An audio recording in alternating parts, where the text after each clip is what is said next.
ഞാനിപ്പോഴുള്ളത് മുൻ മുഖ്യമന്ത്രിയും ഇപ്പോഴത്തെ പ്രതിപക്ഷ നേതാവുമായ പിണറായി വിജയന്റെ കണ്ണൂരിലെ വസതിക്ക് മുമ്പിലാണ്. ഇപ്പോൾ ഈ വീട് ഇപ്പോൾ പൂർണ്ണമായും പൂട്ടിക്കിടക്കുകയാണ്. മുൻ മുഖ്യമന്ത്രിയായിട്ടുള്ള പിണറായി വിജയനും കുടുംബവും ഇപ്പോൾ തിരുവനന്തപുരത്താണ് താമസം. ഇതിനെ തുടർന്നാണ് ഈ വീട് ഉൾപ്പെടെ പൂട്ടിക്കിടക്കുന്ന സ്ഥിതിയിലേക്ക് കാര്യങ്ങൾ നടന്നിരിക്കുന്നത്. ഏറ്റവും പ്രധാനപ്പെട്ടത് കഴിഞ്ഞ 10 വർഷത്തിലധികമായി ഇവിടെ ഒരു പോലീസ് ജീപ്പ് ഉണ്ട് എന്നുള്ളതാണ്. ആ പോലീസ് ജീപ്പിന്റെ ഒരു പ്രത്യേകത എന്ന് പറഞ്ഞാൽ, അതായത് ഇത്രയും വർഷങ്ങളായും ഈ ജീപ്പിന് ഇവിടെ നിന്നൊരു മാറ്റവും ഉണ്ടായിട്ടില്ല. 24 മണിക്കൂറും ഇത്തരത്തിൽ വീടിന് കാവൽ കിടക്കേണ്ട ഒരു സ്ഥിതിയിലാണ് ഈ പോലീസ് ഉദ്യോഗസ്ഥർ എന്നുള്ളതാണ് ഏറ്റവും പ്രധാനപ്പെട്ടത്.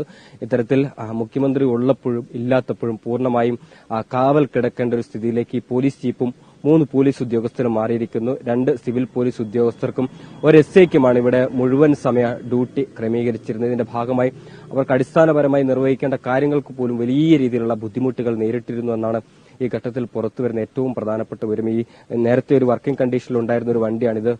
കാലപ്പഴക്കത്താൽ ഇതിന്റെ ക്ഷമതയെല്ലാം തന്നെ നശിച്ചു പോയിരിക്കുന്ന ഒരു കാഴ്ച തന്നെയാണ് കാണാൻ സാധിക്കുന്നത്. എന്തായാലും പോലീസ് ഉദ്യോഗസ്ഥർ വലിയ രീതിയിലുള്ള കടുത്ത തൊഴിൽ വിവേചനം നേരിട്ടു എന്ന കാര്യത്തിൽ ഒരു തർക്കവുമില്ല. കാരണം ഇത്തരത്തിൽ 24 മണിക്കൂറും ഡ്യൂട്ടി എടുക്കേണ്ട ഉദ്യോഗസ്ഥർക്ക് ടോയ്ലറ്റ് സംവിധാനങ്ങൾ പോലും ഒരുക്കി നൽകാൻ ബന്ധപ്പെട്ട അധികാരികൾക്ക് കഴിഞ്ഞിട്ടില്ല എന്നുള്ള വളരെ സങ്കടകരമായിട്ടുള്ളൊരു കാര്യം തന്നെയാണ് ഇവിടെയുള്ളത്. എന്തായാലും ഇവിടെ അടുത്തുള്ളൊരു ത്രിവേണി ഹോട്ടലിലാണ് ഇവർ ഈ പ്രാഥമിക ആവശ്യങ്ങൾക്കൊക്കെ ഉൾപ്പെടെ പോയിരിക്കുന്നത്. മാത്രമല്ല വലിയ രീതിയിലുള്ള മഴ പെയ്യുന്ന ഒരു സാഹചര്യത്തിൽ ഇവർക്ക് കയറി നിൽക്കാൻ ഒരു കൂര പോലുമില്ല. കടുത്ത വെയിലിലും സമാന സ്ഥിതി തന്നെയാണ് ഇവർ അനുഭവിക്കുന്നത്. വളരെയേറെ കൊതുകിന്റെ ശല്യവും ഇവിടെ അതിരൂക്ഷമാണ്. എന്തായാലും മുഖ്യമന്ത്രി ആയിരുന്ന സമയത്ത് അദ്ദേഹത്തിന്റെ മുഴുവൻ സമയ നിരീക്ഷണത്തിന് വേണ്ടിയും സംരക്ഷണത്തിനും വേണ്ടിയിട്ടായിരുന്നു ഇത്തരത്തിലൊരു ക്രമീകരണം ഒരുക്കിയിരുന്നു. പക്ഷേ ഇത് ആവശ്യമാണോ അനാവശ്യമാണോ എന്നുള്ള ചോദ്യമാണ് ഈ ഘട്ടത്തിൽ പുറത്തു വരുന്നത്. എന്തായാലും പോലീസ് ഉദ്യോഗസ്ഥർ നേരിടുന്നത് കടുത്ത അനീതിയാണ് എന്ന കാര്യത്തിൽ ഒരു തർക്കവുമില്ല.